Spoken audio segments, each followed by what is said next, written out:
اور فرار ہونے کے بعد اس نے بہت دور اپنے ابا سے جا کے ایک بڑی سرسبز وادی تھی، وہاں جا کے اس نے اپنا ڈیرا لگایا۔ اچھا، وہیں توالد تناسل شروع ہوا، وہاں اس کی اولادیں بڑھنی شروع ہو گئیں، اور کچھ لوگ اس مزاج کی جو تھے وہ بھی سب آدم کو چھوڑ کے وہاں جمع ہونے لگ گئے، تو قابیل کی بھی ایک پارٹی بن گئی۔ اور جب قابیل کی ایک پارٹی بن گئی، خدا کی قدرت ہے، اللہ معاف کرے، چونکہ وہ سارے ابتدا جو تھی وہ اولاد بھی زنا ہونے سے تھی، اللہ معاف کرے، جرم سے تھی، قتل سے تھی، کہ باپ قاتل بھی ہے، زانی بھی ہے، اور اپنے ابا پیغمبر کا مخالف بھی ہے۔ اب آگے جو اولاد اور نسل چلتی گئی، پیدا ہوتی گئی، تو شر بڑھتا گیا، زنا بڑھتا گیا، فواحش بڑھتے گئے، برائیاں بڑھتی گئی۔ اب تو اللہ معاف فرمائے زمین میں کافی فساد اور شر، اور ادھر آدم علیہ السلام کی موت کے دن قریب آ گئے۔ آدم علیہ السلام کی عمر کتابوں کے مطابق جو ہے وہ 1000 سال ہے۔ 960 سال جب آپ کے گزرے اور ملک الموت آئے، اور ایک روایت میں ہے کہ آدم علیہ السلام نے اپنے بچوں کو بلایا اور کہا کہ انی اشتہی ثمار الجنہ، میری خواہش ہے کہ کوئی پھل مل جائے، کیونکہ یہ پھل جو ہے گویا کہ ایک جنت کے پھلوں کا نمونہ ہے، ورنہ جنت کا پھل تو جنت کا پھل۔ تو تم لوگ جاؤ اور تلاش کرو کہ کوئی پھل مل جائے، میری خواہش ہے پھل کھانے کی۔ تو بیٹے دوڑ پڑے کہ جا کے ڈھونڈتے ہیں کہ کہیں سے پھل مل جائے۔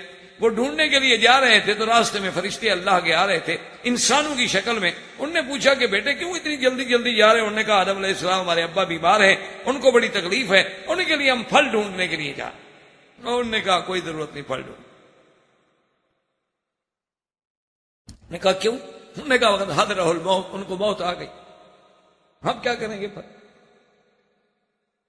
اور ادھر ملک الموت جب آئے تو آدم علیہ السلام کو اللہ نے بتلا دیا تھا، چونکہ اللہ اپنے انبیاء کو بتلا بھی دیتے ہیں اور کبھی کبھی اختیار بھی دے دیتے ہیں، جیسے حضور صلی اللہ علیہ وسلم کو اختیار دیا گیا کہ ابھی آپ دنیا میں رہنا چاہتے ہیں یا ہمارے پاس آنا چاہتے ہیں۔ آدم علیہ السلام نے کہا کہ بھی ملک الموت تم تو بڑی جلدی آ گئے، ابھی تو 40 سال میری عمر میں باقی۔ انہوں نے کہا اچھا، آپ نے اپنے بیٹے داؤد علیہ السلام کو 40 سال نہیں دیے تھے؟ نے کہا نہیں۔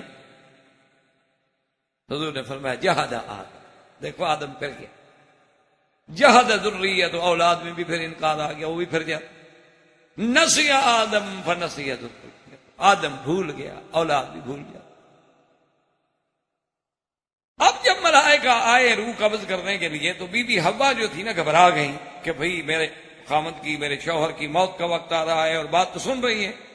تو بیوی جو تھی وہ کچھ فرشتوں کو روکنا چاہی کہ میں فرشتوں کو روک دوں کہ دیکھو جی ٹھیک ہے، اصل عمر تو ان کی 1000 سال تھی نا، چلو صرف کہا تھا نا۔ تو آدم علیہ السلام غصے میں آ گئے، فرمایا حوا ایک دفعہ پہلے جنت سے نکالا ہے، اب پھر بھی کر رہی ہے۔ آدم علیہ السلام غصے، فرمایا التي اخرجتنی من الجنہ، تم نے تو مجھے نکالا ہے، اور آج پھر ملائکہ سے جھگڑا کر کے مجھ سے ایک اور غلطی کروانا چاہتی ہو کہ میں ان کو روک دوں؟ بیٹھ جاؤ دور بس۔ تو آدم علیہ السلام کا روح قبض ہوا، اور اس کے بعد آپ کی غسل، آپ کو خوشبوئیں لگائی گئیں، غسل دیا گیا، کفن پہنا گیا، سب کام کس نے کیا؟ فرشتہ۔ اور پھر فرشتوں نے سب لوگوں کو، کیونکہ فرشتے انسانوں کی شکل میں تھے، سب لوگوں کو جمع کیا، اور فرشتے نے کھڑے ہو کے نماز پڑھائی، فکبر اربعا، 4 تکبیریں جنازے میں۔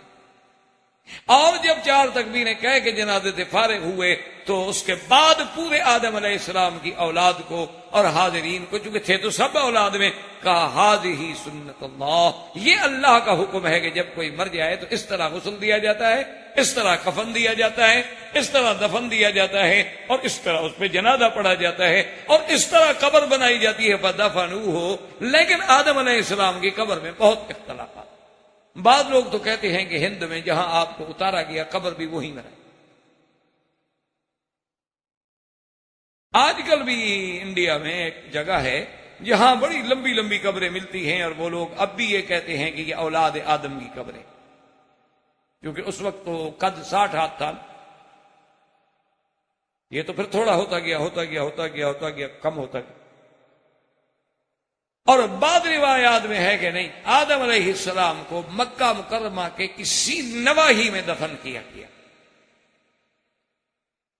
اور بعد روایات میں ملتا ہے کہ نہیں، ان دونوں کو پھر شام میں دفن کیا گیا. پہلے تو وہاں دفن کر دیا گیا تھا، لیکن پھر ان کے تابوت نکالے گئے زمن نوح علیہ السلام کے طوفان کے دور میں، اور پھر ان کو دوبارہ لے جا کے بیت المقدس دفن کر دیا.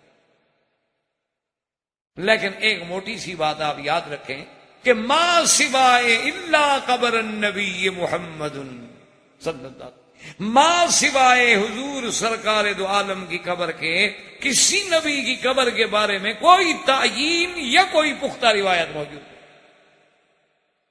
صرف حضور کی ذات ہے جن کی قبر مبارک کا انکار کرنے والا آدمی ایمان سے نکل جائے گا، چونکہ وہ تواتر سے ثابت ہے کہ مدینہ منورہ میں ہے. باقی انبیاء علیہ السلام کے بارے میں روایات ہیں، کوئی ہے کہ بیت المقدس میں ہیں، کوئی ہے بیت اللحم میں ہیں، کوئی ہے کہ بیت الخلیل میں ہیں، کوئی ہے کہ جناب 70 انبیاء یہاں مکہ میں دفن ہیں، کوئی ہے کہ حرم میں دفن ہیں. یہ سب روایات ہیں، لیکن کوئی حقیقی روایت نہیں ہے. میرے خیال میں اللہ کو یہی منظور ہوگا، اللہ نے اپنے انبیاء کی قبروں کو شرک سے بچانا ہوگا.